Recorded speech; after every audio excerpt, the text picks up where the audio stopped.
From Los Angeles, California, A Word Before We Leave presents Words I Wish I Knew. Today's word of the day is resolutions, or New Year's resolutions to be a bit more specific. You know, it looks pretty nice out there. Come with me, let's go outside. See, isn't this nice? It's beautiful outside. It's December and it's beautiful outside. Merriam-Webster's dictionary has 6 separate definitions of resolution, including an entirely separate definition for the specific category of New Year's resolutions. I'm going to give you the most applicable definitions relative to this video. The primary definition is as follows. The act or process of resolving, the subsidence of a pathological state, the point in a literary work in which the chief dramatic complication is worked out, and for New Year's resolutions, a promise to do something differently in the new year. Being that this is the end of 2024, I thought it would be a fun idea to make a podcast exploring the origins of resolutions as well as the implications behind them, plus providing an alternative approach to the New Year's resolution that can help you change your life moving forward into 2025 and hopefully future years to come. The first recorded New Year's resolutions dates back to ancient Babylon, where they would celebrate New Year by holding a 12-day festival, crowning new kings, offering sacrifices and promises to their gods, with hopes to gain spiritual favor for harvest that following year. Many Babylonians would also promise to their gods and pay off debts, and return borrowed tools and objects to original owners at the time.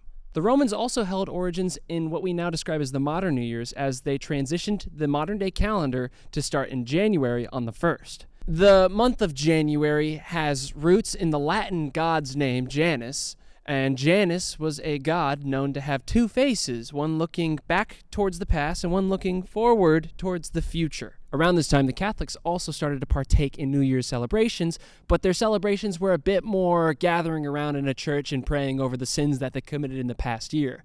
Oftentimes, Christians and Catholics would come together and document the things that they did wrong in their past year and then present that to God within the New Year's Eve so that they could have favor in God's eyes for that New Year's Day going into the following year. Now, the modern day New Year's tends to be a bit more secular.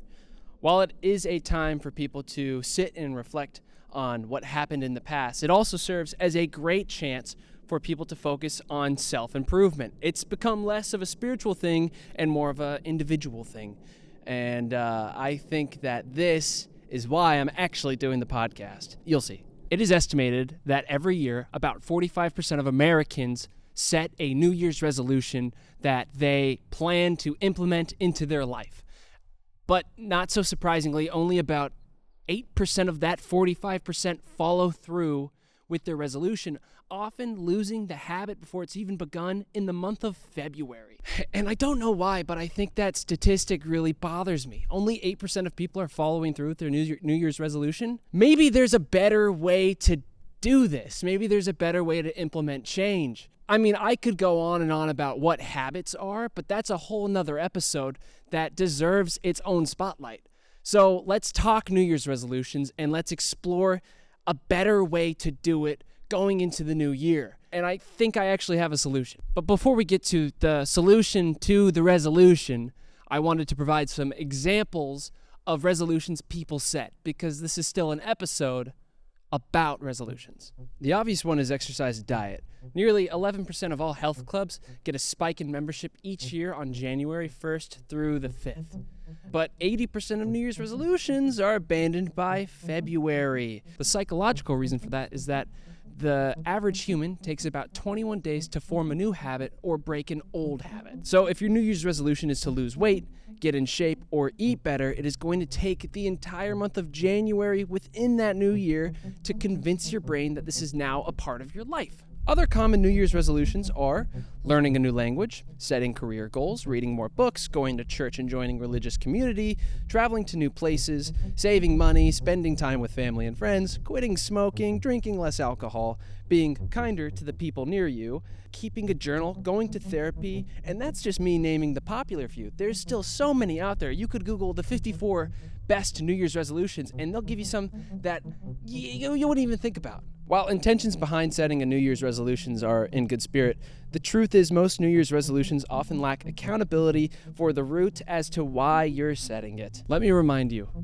change is constant, gradual, and slow. It often goes unnoticed until you are across the line and you can look back clearly to see that life is now different compared to what it used to be.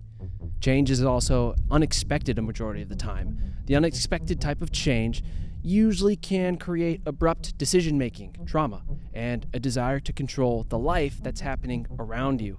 So going into a new year, many of us are ultimately trying to exercise our will to have control over our own lives. One of my favorite authors, Ryan Holiday, regarded as a modern-day Stoic, explored this concept on an Instagram post where he quotes Martin Luther King Jr. One day, King says, "I'm going to rise up and drive out this evil. I know it's wrong. It's against my character and destroying my family." But then he says, "At last, the day came and you made a New Year's resolution that would get rid of that evil. Then the next year came around and you were still doing the same old thing. Can you remember the surprise and disappointment that gripped you when you discovered that, after all that you had done through your resolutions to get rid of it? But that old habit was still there. Out of amazement, you find yourself asking, why could I not cast it out?"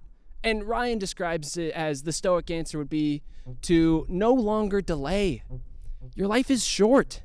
It's fleeting. To take action, you mustn't wait till tomorrow, but you must do it today.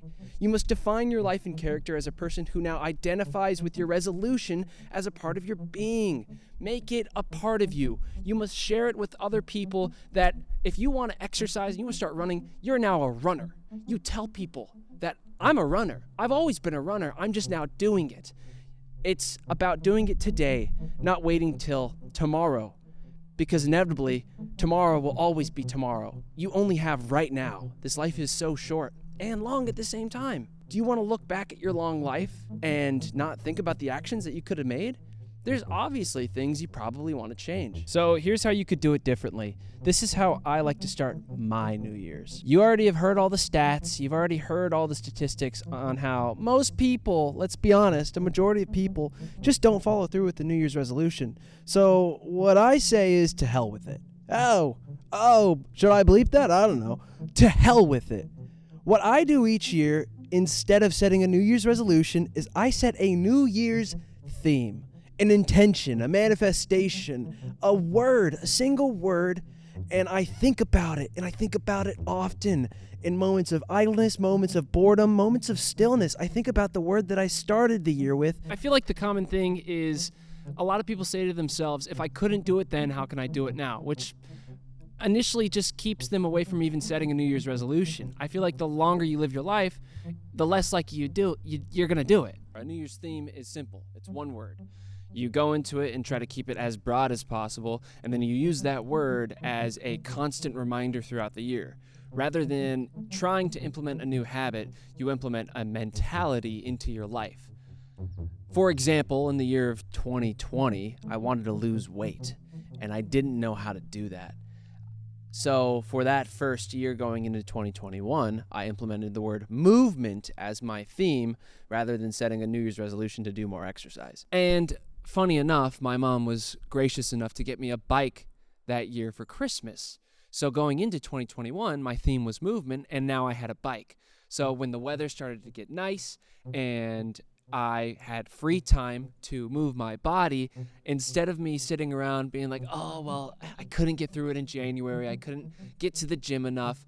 Instead, I just said, hey, this is a really good opportunity for me to focus on movement right now. So then I'd hop on my bike and I'd ride until my body had enough movement, and then I'd go home. And eventually, the more you start to do the theme or think about the theme or implement it into your life, the more you're excited to do it and you do more of it. It's got a compounding interest effect on it, which I think is really exciting. So then in turn, because I was riding my bike all the time, I ended up losing the weight and exercising more, not through virtue of wanting to exercise more, but just because I wanted to move my body more. I kept it broad, and instead of me beating myself up when I couldn't finish the goal or resolution that I set for myself in January, I ended up implementing it slowly, gradually, and more constantly throughout the year on theme with the pace of change. I kept it natural. That's the best way to do it, and that's why implementing a New Year's theme is so good. let's keep moving. I'll keep talking about this. Something even better about setting a New Year's theme is the fact that at the end of each year, instead of thinking about all the resolutions that you failed to make or that you attempted to make that you need to inspire for the next New Year's resolution, the theme allows you to reflect on what the theme actually became. I always find that going into a New Year's theme, for instance, the year of movement, actually becomes something a bit more profound and a lot better, something that becomes symbolic towards your entire life that adds to the foundation of who you are instead of takes away from it or tries to change it in a new aspect. It's almost completing you rather than trying to add extra pieces to a puzzle that don't fit in the actual puzzle. So for me, the year of movement became the year of the bike because I was biking around so much. Sure, I had the bike that year, but I didn't plan to bike around. I just did because I was trying to move more. When it comes to thinking of a theme that you can apply to your new year, it can get a little complicated because you're like, well, how can I choose just one? A few of the examples that I like to think of is what is something that you're already thinking about in that past year that you want to add to your life. Usually the resolution, when you set it, is going to have a topic or something that you can think about and focus on through the resolution. Take the core of the resolution, you will find your theme within that core. Some examples that I've done in my life are the year of movement, the year of wealth, the year of opportunity, the year of health. And 2025 for me is really important because I want to go into it with a new one, something that I think at the core of all of humanity could lean into a bit more. Some of us definitely do. So let's go look at something pretty and I'll share what I'm doing for 2025 for my theme.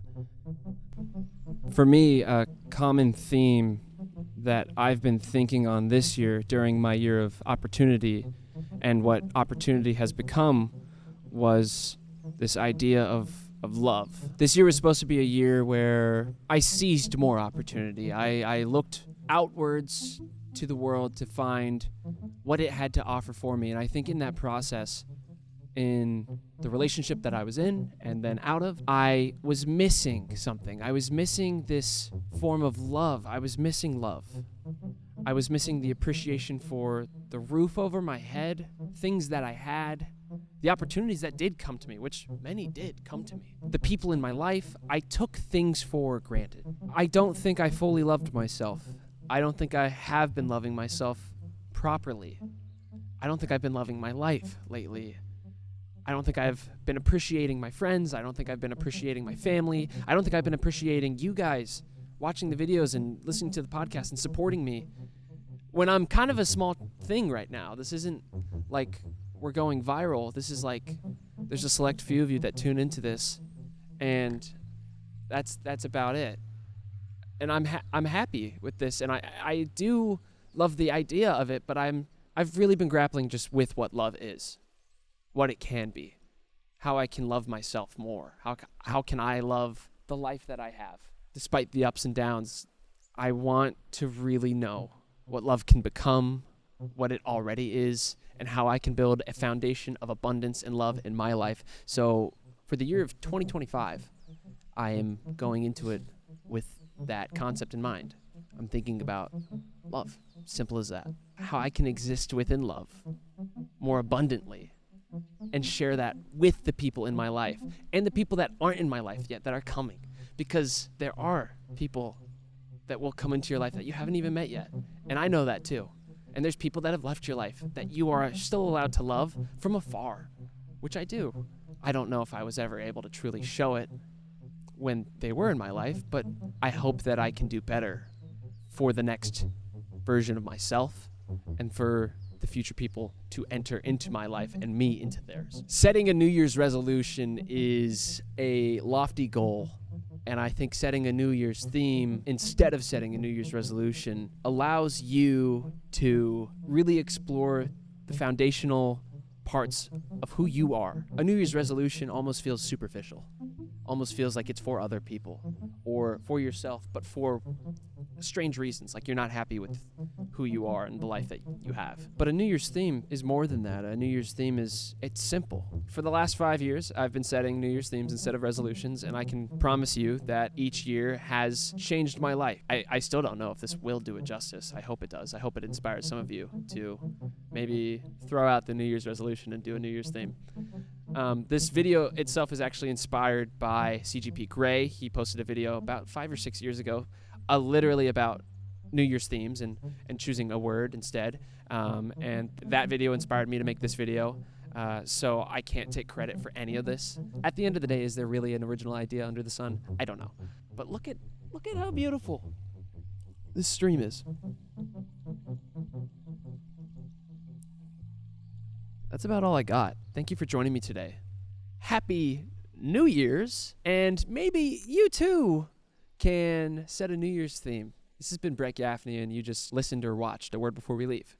And this was our segment, Words I Wish I Knew. Today's word of the day was resolution, and this is the resolution of the video. I'll see you later.